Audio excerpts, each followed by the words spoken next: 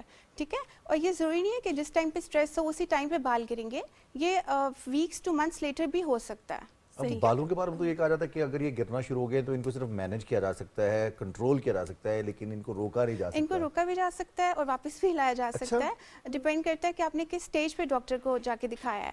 Obviously اگر آپ dermatologist کو دکھائیں گے, دے آر ایکسپرٹس, ہم لوگوں کو پتہ ہوتا ہے روٹ کاز کیا ہوتا ہے.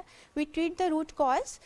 صرف اگر کوئی بندہ آیا ہے میرے پاس, کوئی پیشنٹ آیا ہے جس کے بال گر رہے ہیں اور میں اس کو PRP کر رہی ہوں, ہیئر اسٹرینتھننگ ٹریٹمنٹس دے رہی ہوں, لیکن اس کا روٹ کاز میں may be vitamin D deficiency چل رہی ہے یا پھر اسٹریس ہے, کوئی اور پرابلم ہے, اور اس کو میں ایڈریس نہیں کر رہی, تو بال گرنا بند نہیں ہوں گے, نئے بال بھی نہیں آئیں گے. صحیح. تو دونوں چیزوں کو ساتھ ساتھ ٹریٹ کرنا ہوتا ہے. ڈاکٹر عائشہ, ایک چیز ہم دیکھتے ہیں کہ بہت کامن ہے ہماری سوسائٹی میں, with the passage of time, جیسے ہماری شاید جو ہم آئرن کر رہے ہوتے ہیں بالوں کو, ہیٹ لگا رہے ہوتے ہیں, اس کا یوزیج زیادہ ہوتا ہے, کہ ہماری ایج بڑھتی ہے تو ہمارا فور ہیڈ پیچھے جانا شروع ہو جاتا ہے اور بال جو ہے وہ آگے سے کم ہونا شروع ہو جاتے ہیں. ایون ہم ایکسٹینشنز بھی لگائیں تو یہ جو ہمارا فرنٹ والا ایریا, اس کے بال کم ہوتے ہیں. اب کیا دوبارہ بال آ سکتے ہیں, یہاں پہ تھک ہیئر آ سکتے ہیں, یا جو ہمارا جو فور ہیڈ ہے یہ کم ہو سکتا ہے دوبارہ؟ کیونکہ ہم دیکھتے ہیں کہ جیسے ایج بڑھتی ہے مردوں کے بھی پیچھے ہونا شروع ہو جاتا ہے فور ہیڈ, بال گرنا شروع ہو جاتے ہیں آگے سے, اور خواتین کا بھی. اس کے پیچھے ریزن کیا ہے اور کیا اس کو واپس لانے کے لیے کیا کریں؟ اوکے, میلز میں ہیئر لائن ریسیڈ کرنے لگ جاتی ہے, ماتھا بڑا ہونا شروع ہو جاتا ہے, اسپیشلی یہ جو ٹیمپلز ہیں یہاں سب سے پہلے یہاں سے گنجے ہونا شروع ہو جاتے ہیں بندے. فیمیلز میں یہ ہوتا ہے کہ مانگ بڑی ہونا شروع ہو جاتی ہے, اور ٹاپ سے یہاں سے ورٹیکس سے تھننگ سٹارٹ ہو جاتی ہے. اور اگین ڈائٹ اچھی نہیں ہے, ملٹی وٹامنس لوگ نہیں لے رہے, اسٹریس بھی ہے, ان سب کی وجہ سے یہی سب چیزیں جو مے بی 40s اور 50s میں ہونی ہیں, ارلی ہو رہی ہیں. میرے پاس پیشنٹس آ رہے ہیں جو شاید 18 ایئرس 19-20 پہ گنجے ہو رہے ہیں. صحیح, یہ تو شاید جینیٹکلی بھی ہوتا ہے. جینیٹک ہوتا ہے, لیکن وہ چیز جو 40s میں جا کے مے بی ہونی ہے وہ بہت ارلی ہو گئی ہے. ٹھیک ہے, ہماری ڈائٹ اور ان سب چیزوں کو, اگین اٹس پریونٹیبل, بال واپس بھی آ سکتے ہیں اور گرنا بھی بند ہو سکتے ہیں اگر آپ ٹائم پہ ٹریٹ کرائیں گے. کیونکہ اگر اسکارنگ ایلوپیشیا ڈیولپ ہو جائے اس کے بعد ٹریٹمنٹ اتنا افیکٹو نہیں ہوتا. تو جب آپ کے بال گر رہے ہوں اس فیز میں جا کے ٹریٹمنٹ کرانا چاہیے. ڈاکٹر عائشہ, کیا ڈی ہائیڈریشن, ہماری روٹین, دیر تک جاگنا رات کو, دن میں سونا, اور جو ورک لوڈ ہے وہ, اور پھر فاسٹ فوڈ, یہ بھی فیکٹرز ہیں ہماری اسکن کے خراب ہونے کے اور بالوں کے گرنے کے؟ فاسٹ فوڈ میں ہائی گلائسیمک انڈیکس ہوتا ہے, اور آپ کو پتہ ہے carbohydrates are not good for skin and hair. تو fast food oily, deep fried بھی ہوتا ہے, آئلی ہوتا ہے, اور obviously it's one of the factor.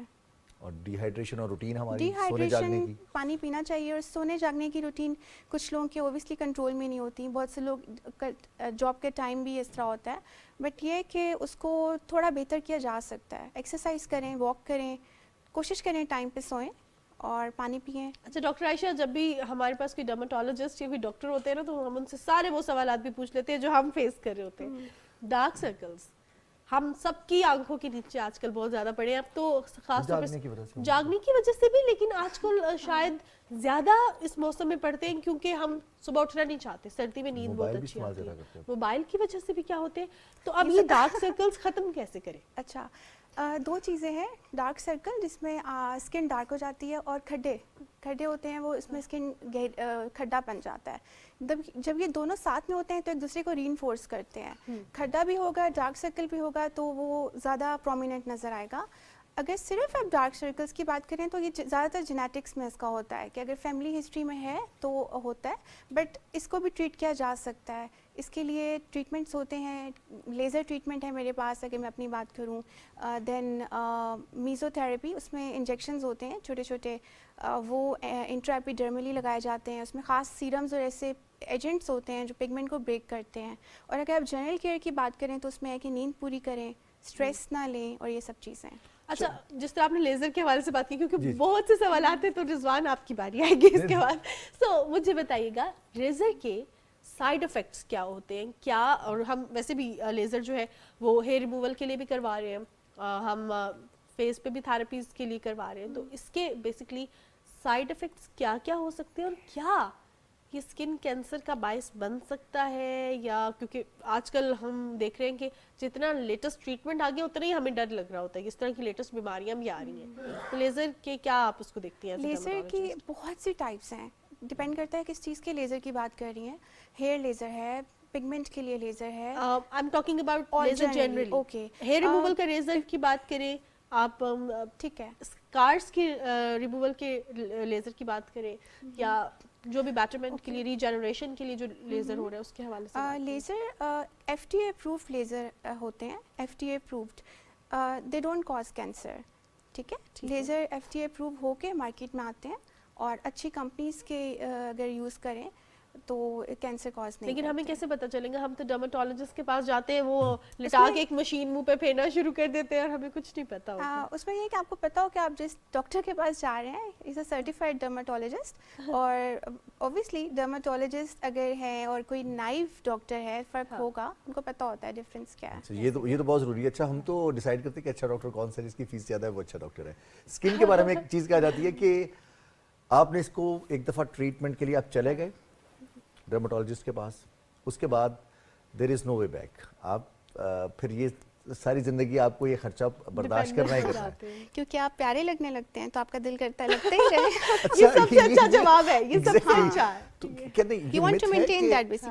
مت ہے کہ آپ اگر اپنی اسکن کو ایک دفعہ ٹریٹ کروا لیں تو پھر آپ کو یہ کنٹینیو کرنا پڑتا ہے, آپ اس کو چھوڑ نہیں سکتے. وہی بتا رہی ہوں نا کہ اگر آپ اچھے لگیں گے تو آپ جب بیچ میں نہیں جائیں گے, آپ کہیں گے میں تو ڈل ہو رہا ہوں, کمپلیکشن خراب ہے, بال گر رہے ہیں, آپ دوبارہ چلے جائیں گے. بٹ ایک جنرل کیئر جو ہوتی ہے, ڈاکٹر آپ کو بتا دیتا ہے کہ اسکن کی 3-4 چیزیں کیا یوز کرنی ہے, اور ملٹی وٹامنس میں کیا 3-4 امپورٹنٹ ہے. ایٹ لیسٹ یہ سب کچھ سب کر سکتے ہیں جو لوگ نہیں افورڈ. ہمیں بتا دیں کہ ملٹی وٹامنس میں کیا چیزیں امپورٹنٹ ہے for good skin. Okay, zinc, سب سے پہلے زنک لکھ لیں.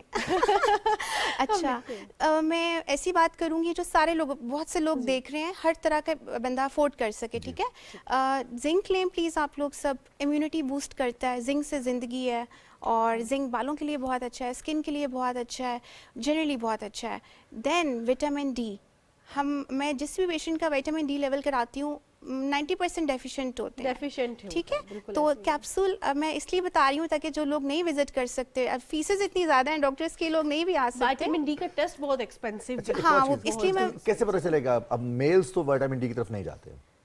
میلز میں سب سے کامن جو ریزن ہے ہیئر فال کا وٹامن ڈی ہی ہے, اور میرے بہت سے پیشنٹس کو صرف میں نے یہ سپلیمنٹ دیا اور ان کا ہیئر لاس ختم ہو گیا ہے. اچھا, تو اس کے کوئی سمٹمز نہیں ہیں کہ پتہ چل جائے کہ وٹامن ڈی کی کمی ہونا شروع ہو گئی ہے؟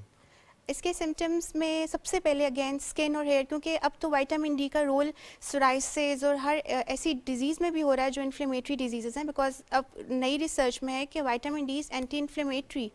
تو میں تو اپنے ہر پیشنٹ کو دیتی ہوں, اور میرے پاس کوئی بھی کلینک میں آتا ہے میں اس کو vitamin D at least 3 months کا کورس لازمی کراتی ہوں, اور یہ بہت ضروری اس میں یہ میں بتا دیتی ہوں. کیپسول سنی ڈی کے نام سے آتا ہے, 2 lakh انٹرنیشنل یونٹس. آپ سب لوگ ویکلی لیں, ہر 18 سے ابو ہر بندہ, اور فار 1.5 month ویکلی لیں. اس کے بعد 2 ہفتے میں ایک کیپسول لیں, اگین 1.5 مہینے کے لیے. 3 مہینے کا کورس سب کریں. اور یہ بہت اچھا بھی ضروری بھی ہے, جن کو مسل پین ہوتے ہیں ان کے لیے وٹامن ڈی آپ کے بہت سے پرابلمز اس سے سالو ہو جائیں گے. زیادہ ہو گیا تو خطرناک ہو جائے گا. وہ تبھی اس کا آئی تھنک شاید ٹائم ہمارے یہاں پہ زیادہ نہیں ہوتا, میں نے نہیں دیکھا کسی کا زیادہ. اچھا, اس کے علاوہ کچھ اور بھی تھی, میں آپ سے یہ بھی جانیں گے, لیکن اور کیا؟ زنک آپ نے بتا دیا. وٹامن ڈی فیمیلز میں ملازمہ, چھائیاں, ہیئر فال, سب کچھ آئرن ڈیفیشنسی کی وجہ سے ہو رہا ہے. ایون 15 to 16 ایئرس کی گرلز میرے پاس آتی ہیں, دے آر ڈیفیشینٹ, ان کو پتہ ہی نہیں ہوتا. کہ وہ آئرن ڈیفیشینٹ ہیں. جب ان کو آئرن ریپلیس کیا جاتا ہے بال گرنا بند ہو جاتے ہیں, اوبیسلی موڈ اچھا ہو جاتا ہے, ملازمہ اچھائیاں سب کچھ بہتر ہو جاتا ہے. چھوٹی سی چیز ہے نا, ایک آئرن کیپسول. موڈ اچھا کرنے کا خوراک پہ بڑا ڈیپینڈنٹ ہے. تم خوراک کون سی کھائیں جن میں یہ تمام ایلیمنٹس موجود ہوں؟ خوراک میں آپ کو پتہ ہے اتنی مہنگائی ہے, اب ہر کوئی افورڈ نہیں کر سکتا. اب وہی زنک کی اگر آپ ٹیبلٹس لیں یا کیپسولس لیں, زنک ٹریس ایلیمنٹ ہے نا, وہ جتنا بھی آپ لے لیں گے وہ ٹریس ایلیمنٹ ہے, اس کے لیے آپ کو سپلیمنٹ لینا ہوتا ہے. فوڈ اگر ہم اس کو شامل کریں اپنی ڈیلی ڈائٹ میں تو وہ کون سا فوڈ ہوگا جس میں زنک بھی موجود ہے اور اس کے علاوہ ہم وٹامن ڈی کو بھی لے آئیں اور سب کچھ لے آئیں, سب کچھ لے آئیں نا, فوڈ کے ذریعے لے آئیں تو وہ ذرا اچھا نہیں ہو جائے گا؟ گرین ویجیٹیبلز بہت زیادہ اچھی ہوتی ہیں. میں وہ بات کروں گی جو سارے لوگ ادھر سن رہے ہیں افورڈ کر سکیں. پروٹینس آر ویری گڈ, لیکن آپ کو پتہ ہے good source of protein is mutton and chicken کو تو میں یہ جو بوائلر ہے اس کو تو میں پروٹین کہتی ہی نہیں ہوں. اس کی وجہ سے فیمیلز میں ہرسوٹزم, ایکنی, بہت سے مسئلے آ رہے ہیں. تو تھوڑا سا چیپ سورس آف پروٹین میں ایگز آ جاتے ہیں. ایگ وائٹس لے لیں, لوبیا ہوتا ہے وہ بھی, it's not a good source of protein لیکن ایٹ لیسٹ پروٹین ہے. اور بیف بھی لے سکتے ہیں لیکن کم لیں, اسپیشلی وہ لوگ جن کو فیملی ہسٹری میں کولیسٹرول وغیرہ ہے. آپ کم لیں, ساتھ ایکسرسائز کریں, واک کریں. اچھا بیسکلی اگر ہم بات کریں گرین ویجیٹیبلز ہے ویری امپورٹنٹ. آئرن کی کمی بہت زیادہ خواتین میں ہوتی ہے. اینڈ آئی اسٹل ریمبر جس طرح آپ نے اپنی بات کی کہ ہمارے پاس پیشنٹ آتے ہیں اور ہیئر فال ہوتا ہے, میرا ہیئر فال تھا اور کچھ انڈر لائن کاز نہیں پتہ چلا تھا, اینڈ بعد میں آئی کیم ٹو نو کہ میرا آئرن کم ہے. سو آئرن کم جو ہے اس کو ہم کیسے مینٹین کر سکتے ہیں, کیونکہ میڈیسن تو ہمیں دی جاتی ہیں لیکن وہ پھر میڈیسن 3 مہینے کا کورس ہوتا ہے, اس سے زیادہ نہیں ہوتا. تو اس کے بعد بھی کیا ہمیں دوبارہ ڈاکٹر کے پاس اگلے سال جانا چاہیے کہ اب دوبارہ میں اس کو شروع کروں, یا پھر ہمیں کیا کرنا چاہیے, کیا ایسی ڈائٹ لیں؟ اور اکثر اوقات ایک کنفیوژن رہتی ہے کہ بلڈ لیول ایچ بھی ٹھیک ہے تو آئرن بھی ٹھیک ہی ہوگا. کیا ان دونوں کا کوئی لنک ہوتا ہے کہ بلڈ لیول ٹھیک ہے تو آئرن بھی ٹھیک ہے؟ یہ اچھا کویشچن ہے. بلڈ لیول اگر یوزلی بلڈ لیول میں ایم سی وی ایک ڈیجٹ ویلیو ہوتی ہے, ایم سی وی مین کارپسکولر والیوم, جب وہ 80 سے کم ہوتا ہے اور ساتھ میں ایچ بھی کم ہو رہا تھا, انڈیکیٹ کرتا ہے کہ may be there is iron deficiency anaemia. پھر سیرم فیریٹن لیولس کرا کے چیک کیا جا سکتا ہے. لیکن میں اپنے پیشنٹ کو کلینکلی ڈائگنوز کر لیتی ہوں. پیلپیٹیشنس ہو رہی ہوتی ہیں, ہارٹ ریٹ آپ کو فیل ہو رہا ہوتا ہے, آپ کی پیلپیٹیشنس, شارٹنیس آف بریتھ ہو رہا ہوتا ہے, بال گر رہے ہوتے ہیں, پیل اسکن پیل ہوتی ہے, اور اگر آپ آئیز کے اس جگہ کو دیکھیں تو اندر سے پیلر ہوتا ہے, تو یہ پتہ چل جاتا ہے آئرن ڈیفیشنسی انیمیا. اب اس کو ٹھیک کیسے کرنا ہے؟ سب سے پہلے تو اس کے کاز کو ٹریٹ کرنا ہے کہ ہو کیوں رہا ہے. ٹھیک ہے, جب تک ہم روٹ کاز کو ٹریٹ نہیں کریں گے تو disease is there, it's not going to go. اس میں فیمیلس میں سب سے زیادہ کامن ہے ہیوی مینسٹرل بلیڈنگ. جن کا سائیکل ہیوی ہوتا ہے ان کا ہیوی رہتا ہے, اس کو وہ کنٹرول کر سکتی ہیں, دے کین سی اے گائنیکولوجسٹ. اور ساتھ میں آئرن سپلیمنٹس لینے ہوتے ہیں. اب آئرن سپلیمنٹس جو ہوتے ہیں وہ ان کی کمپلین سب سے بڑی یہ ہے کہ کانسٹیپیشن کرتے ہیں اور اس طرح کے ایشوز کاز کرتے ہیں, فلیچولینس وغیرہ. اس میں سب سے اچھا یہ ہے کہ آپ مارننگ میں بریک فاسٹ کے بیچ میں کیپسول لیں. ٹھیک ہے, اور ایک 2 نام لے لیتی ہوں تاکہ لوگوں کو پتہ ہو. فیفال وٹ کے نام سے آتا ہے, سینگو بیون کے نام سے آتا ہے, بہت ہی سستا ہے, لائک 300-400 کا ہوگا یہ پورے مہینے کا کورس. لیکن ٹرسٹ می اتنی چھوٹی چیز ہے لیکن یہ بہت امپورٹنٹ ہے. ٹھیک ہے, اسپیشلی جو گاؤں میں رہ رہے ہیں, پیریفریز میں رہ رہے ہیں, لوگوں کو نہیں پتا کہ اتنی چھوٹی چیز ہے اور اتنی امپورٹنٹ ہے, تو وہ اپنے بیٹیوں کو دے سکتی ہیں. پریگننٹ خواتین میں آئرن کی کمی بہت خطرناک ثابت ہوتی ہے. ہاں, اس میں ڈیمانڈ انکریز ہو جاتی ہے نا, پریگنینسی میں ہر چیز کی ڈیمانڈ انکریز ہو جاتی ہے. تو منیمم 6 منتھس کا کورس آئرن کے لیے کرنا ہوتا ہے, منیمم 6 منتھس کا. اب ہم اسکن کی بات کر رہے ہیں تو بہت سارے مسائل ہوتے ہیں جو کہ فیس کے علاوہ بھی اسکن پر ہوتے ہیں. ہاتھوں پر الرجی ہو جاتی ہے, کچھ لوگ ایسے ہیں جو اگر پانی کا استعمال زیادہ کرتے ہیں, پھر وہ کام ایسا کرتے ہیں جہاں پر ہیٹ بہت زیادہ ہے, ان کے ہاتھوں کے مسائل, ان کی اسکن, اور خاص طور پر میلز میں جو ہم دیکھتے ہیں ایک جو فنگس ہے پیروں کی, بالکل وہ بہت زیادہ خطرناک ہو جاتی ہے, اور وہ ایسی لگاتار بیماری میں کنورٹ ہو جاتی ہے جس کا کوئی ٹریٹمنٹ کروانے کے لیے بھی اچھا خاصا وقت بھی چاہیے اور پریشانی بھی کافی ہوتی ہے. تو ہم چہرے کے علاوہ جو اسکن ہے اس کا خیال کیسے رکھ سکتے ہیں؟ آپ نے پہلے مجھ سے اسپیسیفک ڈیزیزز کا پوچھا نا, فنگل انفیکشن پیروں کا پوچھا ہے. یہ ونٹرز میں ہو جاتا ہے کیونکہ ہم لوگ بند جوتے پہنتے ہیں, ساکس پہنتے ہیں, موئسچر ہوتا ہے, پسینہ آتا ہے, جس کی وجہ سے فنگس گرو کرتا ہے. اور اس میں بھی یہ ہے کہ fungus is very close to eczema, it looks very close to eczema. 3-4 skin conditions ہیں ان کی طرح لگتا ہے. تو سب سے پہلے آپ اپنے ڈاکٹر ڈرماٹولوجسٹ کے پاس جائیں, سو دیٹ وہ ڈائگنوز کریں کہ if it is fungal infection or not. کیونکہ فنگل انفیکشن اور ایگزیما کا ٹریٹمنٹ اپوزٹ ہے, اور دونوں ٹریٹمنٹ اگر غلط دیے جائیں گے, دے آر فوڈ. لیکن اگر فنگل انفیکشن کا ٹریٹمنٹ دیا جائے گا تو ایگزیما گرو کرے گا.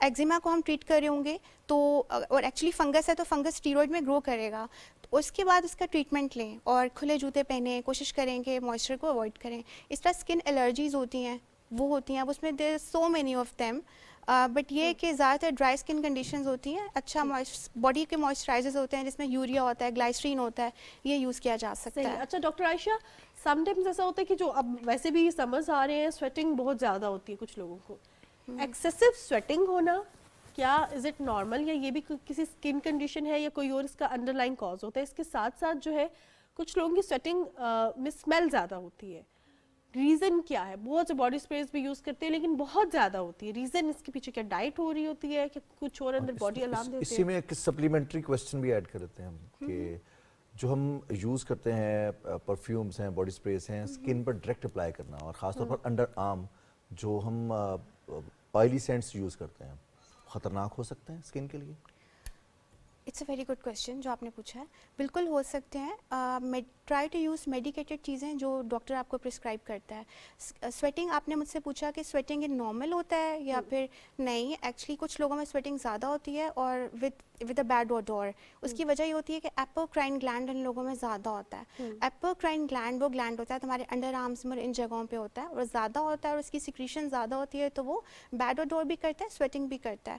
اس کو کنٹرول کرنے کا طریقہ یہ ہے کہ سب سے پہلے آپ جو میلز ہیں شرٹس اپنی چینج دن میں 1-2 بار چینج کر سکتے ہیں, اس جگہ کو ڈرائی رکھ سکتے ہیں. اینٹی پرسپیرنٹس ہوتے ہیں, ایسے اسپریز ہوتے ہیں جو سویٹنگ کو کم کرتے ہیں. ایلومینیم ہیکسا ہائیڈریٹ ہوتا ہے ان کے اندر, اور اس کو بوٹاکس سے بھی کنٹرول کیا جاتا ہے, بوٹاکس ٹریٹمنٹ سے. لیکن ہائپر سیکریشن کو کنٹرول کیا جاتا ہے. اس میں کیا انجیکشنز کے تھرو ان گلینڈز کو کنٹرول کرتے ہیں؟ بوٹاکس بوٹولینم ٹاکسن ہوتا ہے, ہائپر سیکریشن کو کنٹرول کرتا ہے گلینڈ کی, تو اس سے کم سویٹنگ ہوتی ہے. تو اس میں ایسا تو نہیں ہوگا کہ اس کے کیونکہ ڈرتے ہیں لوگ, سائڈ ایفیکٹس نہیں ہیں. It's FDA approved. Yes. FDA approved. کیونکہ اکثر اوقات یہ ہوتا ہے کہ ہم مائنڈ میں یہ سوچتے ہیں کہ ایک نیچرل پروسیس ہے, اس کو آپ اسٹاپ کریں تو کہیں نہ کہیں آپ کو افیکٹ کرے گا, یا تو آپ کی اسکن پہ ایکنی ہونا شروع ہو جائے گی یا کوئی اور پرابلم ہونا شروع ہوگا. اور پھر جس طرح آپ نے کہا یہ گلینڈس کی سیکریشن ہے, تو یہ باڈی کے اسپیسیفک پارٹس میں ہوتی ہے. سم ٹائمز آپ دیکھتے ہیں کہ ہم نے دیکھا کہ روٹین میں پوری باڈی سویٹنگ نہیں کر رہی ہوتی, یا تو انڈر آرمز بہت زیادہ سویٹنگ کرتے ہیں, یا کچھ لوگوں کی چیکس پہ بہت زیادہ سویٹنگ ہوتی ہے. انڈر آرمز کا جو میں نے بتایا, ماتھے پہ, چیکس پہ, it's not for face. Face پہ ایپوکرائن گلینڈ نہیں ہوتا, اس میں ویسے ان کی سیبم پروڈکشن زیادہ ہو رہی ہوتی ہے. ایسی آئلینس ہوتی ہے. ہاں, اس میں ہوتا ہے کہ بہت سی گرلز آئلنگ کر کے نا سب کلینزنگ کر رہی ہوتی ہیں, آئل کے ساتھ کلینزنگ کر رہی ہوتی ہیں. ایکچولی وہ اپنے پورس کو کلاگ کر رہی ہوتی ہیں. جو ہم میک اپ ریموو کرتے ہیں کوکونٹ آئل سے, it's not good. No, oil is not good for cleansing. Pores کو کلوز کرے گا, ایکنی ایرپٹ ہوتی ہے. اس کے لیے آپ یہ کریں کہ اچھا فیس واش یوز کریں جس میں sebum control face wash, again I am telling you.